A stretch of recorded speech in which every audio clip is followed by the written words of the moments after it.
दिन 31 अक्टूबर साल 1984 इंदिरा गांधी की उन्हीं के सुरक्षा कर्मियों द्वारा गोली मारकर हत्या कर दी जाती है। इस हत्याकांड के पीछे क्या साजिश थी, किसने किया था और क्यों किया था, आज हम इस वीडियो में जानने की कोशिश करेंगे।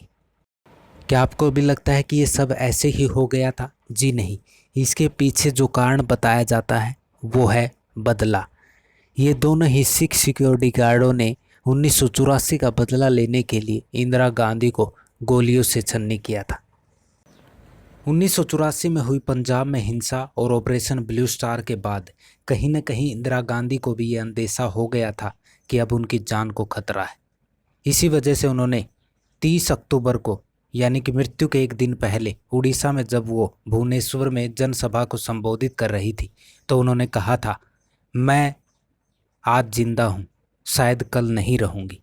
मुझे इस बात की परवाह नहीं है। मैंने एक लंबी ज़िंदगी जी ली है। मुझे इस बात का गर्व है कि मैंने अपनी ज़िंदगी लोगों की सेवा करते हुए बिताई है। मैं अपनी आखिरी सांस तक लोगों की सेवा करती रहूँगी और मेरे खून का एक एक कतरा भारत को मजबूत करेगा। इंदिरा गांधी के मुंह से निकले ये शब्द कहीं न कहीं इस ओर इशारा कर रहे थे कि इंदिरा गांधी को अब जान का खतरा है। लेकिन वो इस बात से अनजान थी कि उन्हीं के सुरक्षाकर्मी एक दिन उनके दुश्मन बन जाएंगे। आइए अब बात कर लेते हैं उन दो लोगों की जो इंदिरा गांधी को गोलियों से छन्नी कर देते हैं। पहले थे बेहन सिंह और दूसरे थे सतवंत सिंह। ये दोनों ही सिख जवान थे।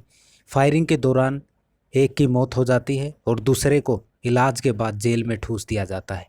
ये दो लोग तो वो थे जो इंदिरा गांधी पर गोलियां चलाते, लेकिन जब संवत सिंह से पूछताछ की गई तो इस प्लान के पीछे दो और लोगों का नाम सामने आता है और वो दो लोग थे बेहन सिंह के रिश्तेदार केहर सिंह और बलबीर सिंह। पुलिस की चार्जशीट के मुताबिक कहा जाता है कि ऑपरेशन ब्लू स्टार के बाद बेहन सिंह अपने चाचा केहर सिंह के साथ अक्सर गुरुद्वारा जाया करते थे। एक बार जब बेहन सिंह गुरुद्वारे में कथा सुन रहे थे तो वो अचानक रोने लग जाते हैं। उसके बाद उसका चाचा उनसे कहता है, रो मत, बदला ले, क्योंकि 1984 की हिंसा ने पंजाब को पूरी तरीके से तोड़ कर रख दिया था।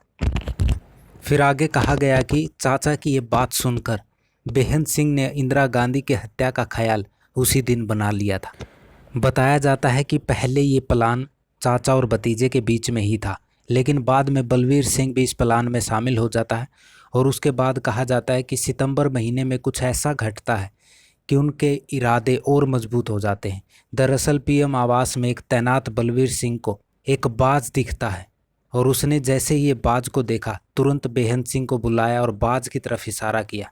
बाद में दोनों ने तय कर लिया ये बाज संदेश लेकर आया है कि ब्लू स्टार का बदला लेना होगा। बता दें कि बाज का रिश्ता सिखों के 10वें गुरु गोविंद सिंह से माना जाता है। बस फिर क्या था, इसी को मन में बैठाकर वो दोनों ही सिख अपने मिशन के लिए निकल जाते हैं और इंदिरा गांधी की हत्या करने के लिए पूरे प्लान के मुताबिक वो वहाँ पर तैनात हो जाते हैं। पुलिस के मुताबिक बताया जाता है कि इंदिरा गांधी की हत्या से पहले इन दोनों ही सिख सिक्योरिटी गार्डों ने अपनी पोजीशनिंग भी बदली थी। संवत सिंह ने एक कांस्टेबल की पोजीशनिंग ली थी। उन्होंने कांस्टेबल से कहा था कि उनके पेट में दिक्कत है और कांस्टेबल की जहां पर पोजीशनिंग थी उसी के पास एक टॉयलेट थी। इस बहाने उन्होंने कांस्टेबल की पोजीशनिंग को एक्सचेंज किया था और बेहन सिंह जिसकी रात की ड्यूटी थी उसने किसी बहाने दिन की ड्यूटी ले ली थी और पूरे प्लान के मुताबिक दोनों ने ही इंदिरा गांधी को मारने के लिए अपनी अपनी पोजीशनिंग ले ली थी। फिर आती है 31 अक्टूबर की वो सुबह जब इंदिरा गांधी अपने घर से बाहर निकलती और सुरक्षा कर्मी बेहन सिंह अपनी सर्विस रिवॉल्वर से इंदिरा गांधी पर ताबड़तोड़ गोलियां बरसाने लग जाते हैं। गोली लगने के बाद इंदिरा गांधी जमीन पर गिर जाती है। उसके बाद बेहन सिंह संवत सिंह पर चिल्लाता है और कहता है, देख क्या रहा है, गोलियां चलाओ। ये सब सुनने के बाद संवत सिंह भी जमीन पर गिरी इंदिरा गांधी पर ताबड़तोड़ गोलियां चलाते। उसके बाद इंदिरा गांधी को आनन फानन में अस्पताल लेकर जाया जाता है। अस्पताल में इंदिरा गांधी अपना दम तोड़ देती है। ये खबर पूरे देश में फैल जाती है और पूरा देश ये खबर सुनकर सन्न रह जाता है।